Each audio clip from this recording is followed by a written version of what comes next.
যতই দেখি যতই মুগ্ধ। ও আমার ভাইয়ের রক্ত ফুলের মতো পবিত্র।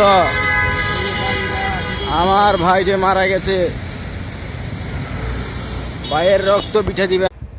যারা টাকা পয়সা নিয়া ব্যাংকে বাড়ি নিয়া বাড়ি করছে বাহিরে বিদেশে, গরিবরে মাইরা কোটি কোটি হইছে, তাদেরকে ধইরা ধইরা এখন আইনা বিচার করার দরকার। আর নাইলে পাবলিক কাছে ছেড়ে দেওয়ার দরকার। রাস্তায় হালে খালি ভিডিও আর খালি টাকা বাড়ি করো, কোন কোন জায়গায় খালি টাকাগুলো রাখছে।